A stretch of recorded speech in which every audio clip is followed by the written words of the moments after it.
말씀은 출애굽기 2장 1절입니다. 출애굽기 2장 1절 말씀. 네이 가족 중 한 사람이 가서 네이 여자에게 장가들어 그 여자가 임신하여 아들을 낳으니 그가 잘생긴 것을 보고 석 달 동안 그를 숨겼으나 더 숨길 수 없게 되매 그를 위하여 갈대 상자를 가져다가 역청과 나무진을 칠하고 아기를 거기 담아 나일강 갈대 사이에 두고 그의 누이가 어떻게 되는지를 알려고 멀리 섰더니 바로의 딸이 목욕하러 나일강으로 내려오고 시녀들은 나일강가를 거닐 때 그가 갈대 사이에 상자를 보고 시녀를 보내어 가져다가 열고 그 아기를 보니 아기가 우는지라 그가 그를 불쌍히 여겨 이르되 이는 히브리 사람의 아기로다. 그의 누이가 바로의 딸에게 이르되 내가 가서 당신을 위하여 히브리 여인 중에서 유모를 불러다가 이 아기에게 젖을 먹이게 하리이까. 바로의 딸이 그에게 이르되 가라 하매 그 소녀가 가서 그 아기의 어머니를 불러오니 바로의 딸이 그에게 이르되 이 아기를 데려다가 나를 위하여 젖을 먹이라. 내가 그 싹을 주리라. 여인이 아기를 데려다가 젖을 먹이더니 그 아기가 자라매 바로의 딸에게로 데려가니 그가 그의 아들이 되니라. 그가 그의 이름을 모세라 하여 이르되 이는 내가 그를 물에서 건져내었음이라 하였더라. 아멘. 오늘 상당히 많은 구절을 읽었죠. 이유는 왜냐하면 오늘은 성경을 더 좀 포괄적으로 볼 수 있는 시도를 좀 해보려고 그래요. 성경은 너무 쪼개서 보는 때도 있지만 또 훌떡 이렇게 보는 것도 재미있을 거예요. 그래야지 전체 구도가 이렇게 들어와서 부분에 빠져가지고 숲을 못 보는 그런 우를 범하지 아니하도록 오늘은 그러려고 그래요. 그래서 오늘 말씀은 출애굽기 아마 4장까지 같이 공부를 하게 될 거예요. 출애굽기 4장에는 마지막에 무슨 내용이 나오죠? 무슨 내용이 나오죠? 그러니까 대답을 안 하잖아요, 지금. 안 읽어왔다, 이제 그런 말이 있죠. 안 읽어봤죠? 네, 안 읽어봤어요. 출애굽기 4장의 마지막 부분은 우리가 너무너무 잘 알고 있는 피난편에 대한 내용이 나올 거예요, 아마. 피난편. 갑자기 잘 가다가 하나님께서 모세를 죽이려고 덤비니까 그때 그의 아내가 자기 아들의 표피를 베어서 할례죠. 그 모세 발 앞에 던져놓는 장면이 4장 마지막 부분에 나오거든요. 근데 그 던지면서 그대는 나에게 무엇이라? 피난편이라 이렇게 이야기하는데 그게 그렇게 어려워요. 이게 뭔 말인지. 그래서 그 대목까지 오늘은 좀 폭넓게 성경을 보게 되어질 것이고요. 말씀드린 대로 성경의 역사는 여러 사람들, 학자들마다 다르게 보는데 어떤 분은 제일 많이 성경을 구속사로 보는 분들이 많이 있습니다. 구원의 역사로 보는 것이죠. 타락한 인간을 구원하시기 위한 하나님의 역사 이렇게 보거든요. 문제 있다는 거 아시죠? 왜 문제가 있어요? 구속사가? 구속사로 보게 되어지면 구속이 목적이면 하나님이 에덴 동산에서 아담과 하와가 선악지식 나무로 먹을 때에 이놈 했으면 되거든요. 구속이 목적이면 타락하지 않도록 하시면 된다 그 말입니다. 목적이면 그게 그 자체가 목적이면 수단이면 몰라도 구원 자체가 목적이면 처음에 그 사단의 역사가 있을 그 현장에서 이놈 하든지 아니면은 사단의 머리를 쳐버리든지 머리를 안 되면은 목이라도 치든지 뭔가 했었으면 굳이 그렇게 어려운 당신의 아들을 이 땅에 보내서 그 어려운 일들을 행하시지 않으셔도 될 건데 왜 그때는 가만히 있으시다가 그 이후에 그 난리를 지금 피우고 계시는 건가? 하나님이 지금 열받으실지도 몰라요. 난리를 피운다고 하니까. 이 구속사에 대한 내용으로는 완벽하게 성경 전체를 해석하는데 기준이 좀 부족해요. 필요 조건은 되어져도 충분 조건은 될 수가 없다는 거예요. 그러다가 이제 나온 것이 하나님의 나라라고 하는 내용이 성경의 주제다라고 하는 쪽으로 성경을 연구하는 팀들이 있었고, 거기에서 조금 더 예전부터 있기는 있었지만 나름대로 여러 분야에 있어서의 성경을 언약사로 보는 시도들이 있습니다. 그래서 언약사라고 하는 것이 언약하고 성취한다라고 하는 말씀운동에서 말하는 언약사도 있지만, 그 전에 언약사라고 하는 것이 면면이 신학계에 흐르는 성경을 보는 관점이었었어요. 그런데 어떤 관점으로 풀어도 결국은 남는 문제가 있더라, 그 말이에요. 남는 문제가 있어서 그걸로 해소가 안 되니까 성경을 어떻게 보아야 되지라고 많이 고민을 하는데, 저는 저 나름대로 성경을 연구하면서 확실하게 제 스스로 입장에서는 이거다라고, 제가 이렇게 깨달았으니까 이게 중요하다 이 말을 하려고 하는 것이 아니라, 성경을 전체적으로 논리적 통일성을 갖기 위하여서 이게 이런 방법 저런 방법으로 하나님이 이런 목적으로 쓰셨을 것이다 라고 생각을 하고 보아도 많은 문제점들이 발생이 되어지는데, 그런 것들을 언약사라든가 하나님의 나라라든가 아니면 구속사라든가 이런 것들이 수단으로서의 개념, 목적이 아니라 목적을 이루는 한 가지의 가지로서의 의미는 둘 수 있지만, 그게 그 자체로 목적이 되어질 때 어려움이 있다면 그걸 수단으로서의 과정으로서의 한 부분으로서의 주제로 잡는다라고 보면 아주 좋은, 맞아요. 성경이 그걸 말하고 있어요. 언약하고 성취해 주시고 구속을 이루시고 있고 하나님의 나라에 대한 내용도 이야기를 하고 있다는 거예요. 여러분, 하나님의 나라 이야기할 때 이야기 많이 들어봤죠? 하나님의 나라. 하나님의 나라가 뭐예요? 이렇게 물어보는 사람이 제일 기분 나빠. 아주 그냥 정말 기분 나빠. 하나님의 나라가 뭐예요? 그럴 때에는 답이 있죠. 어떻게 하면 돼요? 네가 말해봐라. 이렇게 하면 돼요. 내가 모르니까 지금 왔지 않느냐. 네가 말해봐라. 네가 말해보라고 이야기하시면 돼. 하나님의 나라 헷갈려요. 어떤 사람은 하나님의 나라가 어디에 있는 줄 알아요? 하늘에 있는 줄 알아요. 저기. 그럼 미국 사람은 저쪽 하늘로 갈 거고, 한국 사람은 이쪽 하늘로 갈 거고, 어디로 가면 지구는 둥그니까 올라가서 막 돌다가 하나 못 쳐가지고 어디론가 가요? 그건 어느 쪽일까요? 어떤 과학자가 이야기하기를 7천억 은하계에 7천억 별이라고 그래요. 우리 지금 지구를 한 별로 보면 7천억 은하계 중에 한 은하계 안에서 한 별이에요. 근데 은하계, 우리가 속해 있는 은하계에 몇 별이 있냐라고 보면 7천억 개가 있대요. 7천억 별이, 우리 이 같은 한 은하계에 7천억 별이 있다고 하면 생각을 해보세요. 엄청난 거예요. 근데 그런 것이 7천억 개가 있대요. 또 어디에 천국이 있을까? 하나님의 나라가? 그걸 장소 개념으로 자꾸 생각을 하니까 어딘가 그 너머가에 그가 하나님의 나라가 있다. 왜 예수님께서 너희 집을 마련하러 갔다 오겠다라고 하니까 오셔서 우리를 데려가 가지고 거기에서 유리바다, 아시죠? 어떤 분은 피바다라고 하죠. 유리바다 잘못하면 피난다 해가지고 피바다라고 이야기가 하는데, 그런 곳이 하나님의 나라인 줄로 알아요. 근데 성경은 하나님의 나라를 하나님의 나라가 가까이 왔다라고 이야기를 하거든요. 응? 아니네. 그럼 장소가 아니라고 보면, 상태라고 보면, 그게 목적이면 도대체 그 하나님의 나라는 뭐야? 하나님의 나라를 좀 증명해 줘봐. 하나님의 나라를 정의해봐. 말할 사람이 없어요. 그냥 없어요. 그래서 하나님의 나라라고 그걸 목적으로 이야기하면은 하나님의 나라라고 하는 정의 자체에 걸려서 결론을 못 내린다니까요.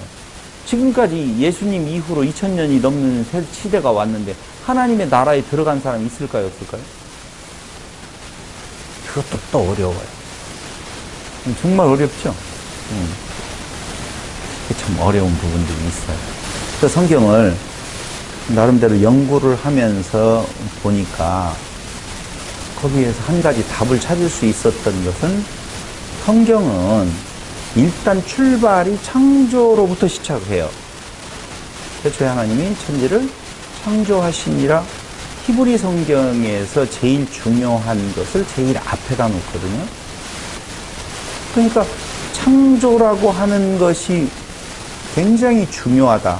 그런데 왜 이 창조라고 하는 것이 구속사라든가 하나님의 나라나 언약사라고 하는 쪽보다도 CP라고 하면은 못 알아듣는 사람도 있으니까 별로 중요하게 생각을 안 했느냐 하면은요, 창조를 우주 창조로 생각하는 데에서부터 문제가 생긴 거예요. 우주 창조로. 우주 만물을 창조하신 하나님이라고 정의를 내려보니까 창세기 1장은 굉장히 어려운 장이 되어지고 굉장히 쉬운 장이에요. 하나님이 모든 우주를, 우주와 만물을 만드셨어 하면 다 끝나버려요. 근데 들어가서 봤더니 뭔 말인지 하나도 몰라요. 그래서 1장을 강론하는 분들이 그렇게 많지 않아요. 많은 것 같은데 하는데 뭐가 있어요? 뭐 저 공간, 뭐 셋째 하늘은 뭐, 하늘 위에 하늘은 뭐고, 이렇게 이야기를 하는데 안 맞아요. 전혀 안 맞거든요. 그래서 창조라고 하는 부분에 대한 내용이 성경이 말하고 있는 그 창조의 의미가 무엇인지를 정확하게 결론 내린다라고 보면 성경의 역사는 창조의 역사다라고 말해도 충분하다. 저는 제가 봤었을 때는. 자, 보세요. 전제 하나 해볼게요.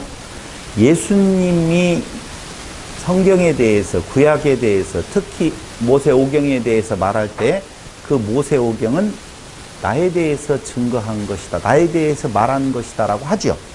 그러면 창세기 1장은 모세오경에 속하는 것이겠죠? 당연히. 그럼 창세기 1장도 누구를 말하느냐? 예수 그리스도에 대한 이야기예요. 그럼 예수 그리스도에 대한 이야기인데 우주 창조, 우주하고 예수 그리스도하고 무슨 상관관계가 있느냐? 한번 연결 지어보라는 거죠. 1장을 가지고 굉장히 중요해요. 1장이 뭐 엄청 중요해요. 엄청 중요한데 그 1장을 어떻게 1장이 그리스도에 대해서 증거하고 있는 건가를 말해보라고 할 때 그걸 우주 창조로 놓고 보았었을 때는 해석할 방법이 없다는 거예요. 그래서 창세기를 공부하는 것이 아니라 출애굽기를 공부하기 때문에 글로 다시 돌아가지는 않지만 중요한 것은 성경은 어찌되었던 창조의 역사다. 이게 정의가 되어져야 된다고 저는 생각을 해요. 두 번째 내용이 뭐냐라고 하면 창세기에서 아브라함이라고 하는 존재가 나오지요. 아브라함이라고 하는 존재가 나오게 되어집니다. 여기서 건너뛰면 안 되는데 어쨌든 간에 성경은 창조의 역사다. 그 창조라고 할 때 창조의 대상은 우주와 만물이 아니라 사람에 대한 창조를 이야기를 한다 그 말이에요. 보세요. 새 창조 하면은 뭐가 떠올라요? 미안해요. 모르는 것을 강사가 아는 걸 물어봐야지 이게 신이 나는데 모르는 걸 물어봐서 정말 죄송합니다.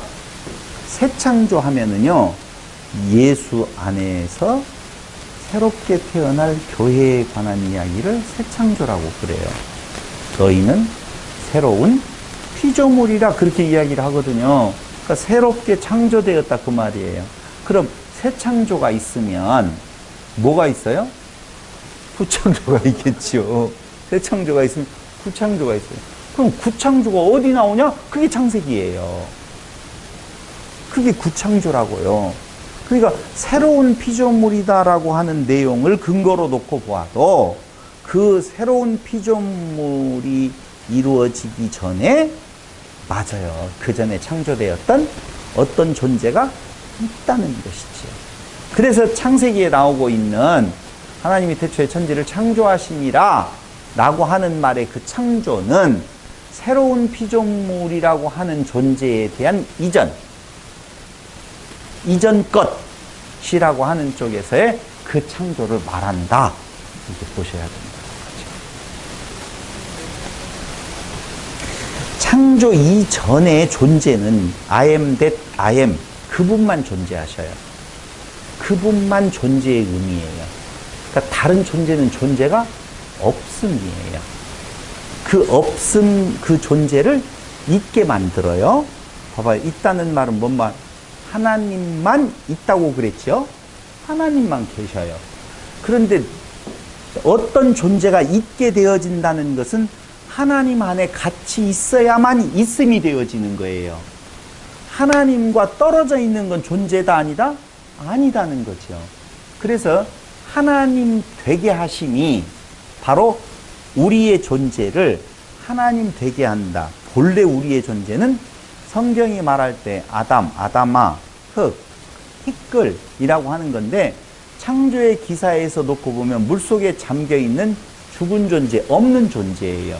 그 존재를 땅의 존재, 그 존재를 에덴의 존재, 사람의 존재에서 그 존재를 하늘의 존재, 지성소의 존재로 하나님과 하나 되게 하신다. 이게 성경 역사라니까. 그래서 예수님이 아버지와 하나이고 예수님과 교회가 하나 되어서 교회와 하나님이 하나 되는 역사. 이게 성경의 역사라 그 말이에요. 하나예요. 없어요. 둘이라는 개념이 없어요. 하나님 안에서는 오직 뭐밖에 없다? 하나밖에 안 계신다 라고 하는 개념이에요. 그래서 성경 전체를 무슨 역사로 보는 건가? 창조의 역사로 본다. 네, 중간에 이야기 하셔도 좋습니다. 네.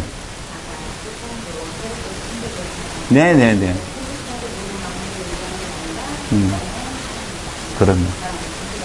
네.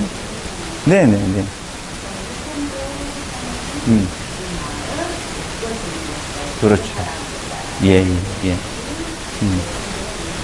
그럼요.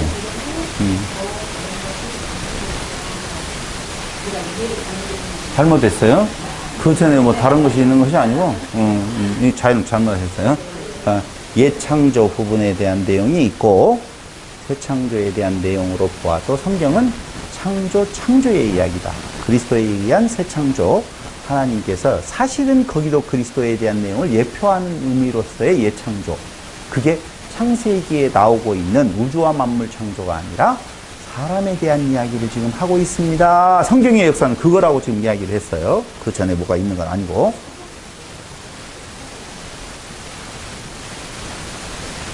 사람이지 뭐예요. 인간은 그럼 사람이라고 봐요. 우리 인간을 이야기하는 거예요. 우리 인간. 그건 이제 신학적인 논쟁으로 들어가게 되어지면, 그래서 이제 가슴이 아픈 내용이에요. 이제 그걸 물어보셨군요. 혹시라도 아담이 첫사람이냐?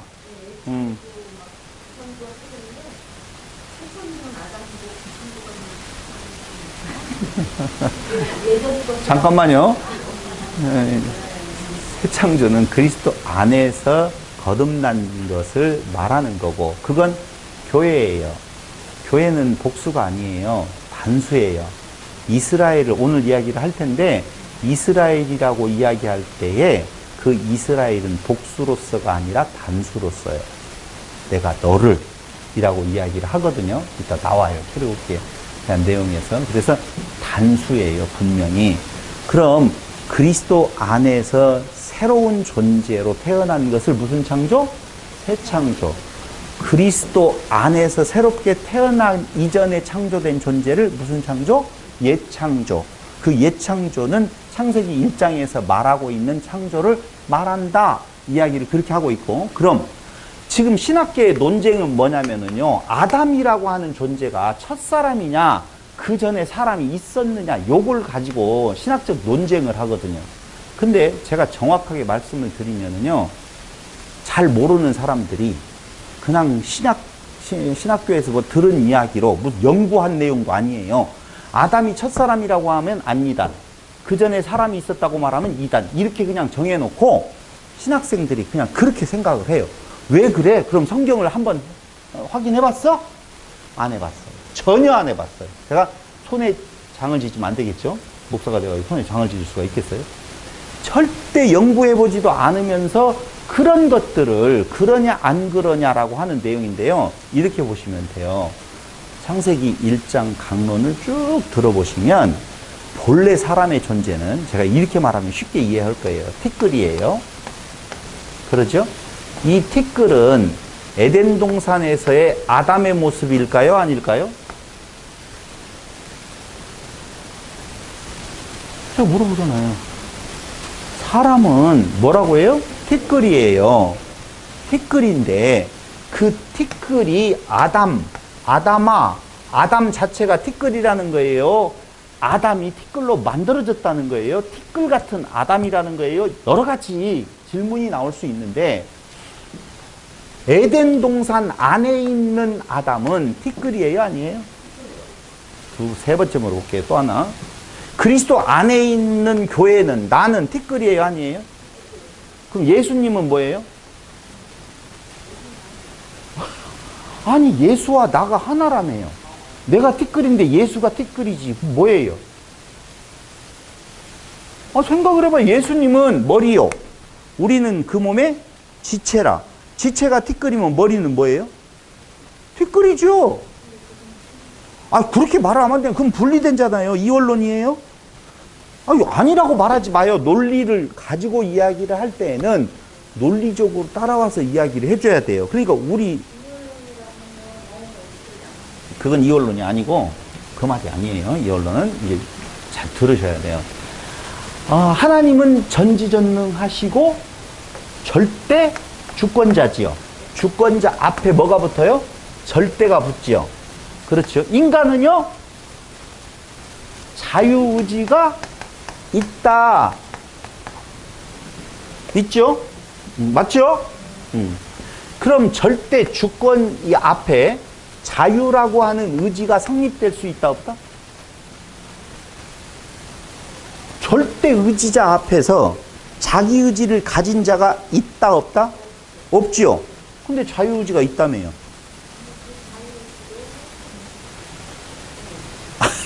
세상에 그런 말은 없어요. 예를 들어서 종속적 자유, 종속의지지 왜 종속 자유의지예요?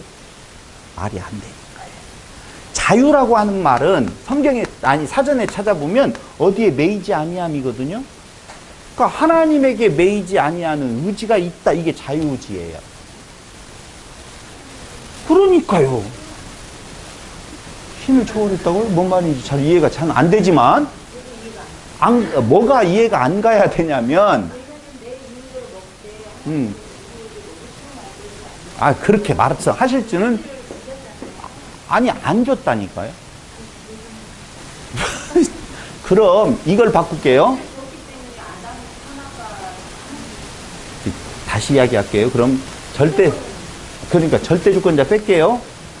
하나님 절대 주권자 아니죠? 절대 주권자라고 하는 말은 상대 의지가 없다는 거예요. 그분의 주권 아래 다 있다는 거예요.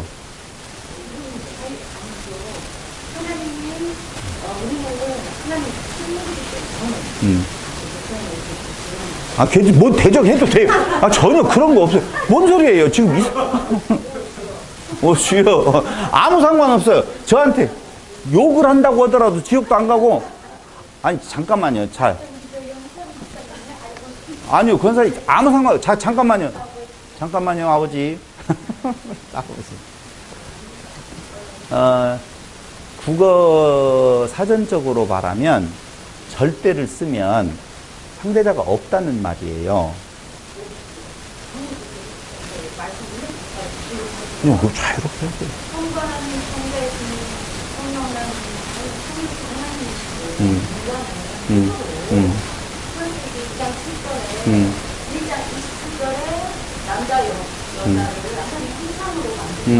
아담과 하를 만든 사건인데 네. 이제 우리 성격은 안식, 무교창고 끝나고 안식하셨고 그 다음부터 내력으로 계속 생명을 해오는 거잖아요. 근데 주장 7절에 하나님께서 힘으로 생기를 주어서 생명이 되었다. 생기를 주어서 생명이 됩니다. 네. 생명, 살아있는 생명일 때 이렇게 듣는데 우리는 하나님의 뜻 안에서 자기 의지가 있는 것이 하나님의 뜻 안에서의 자유의지라는 말 자체가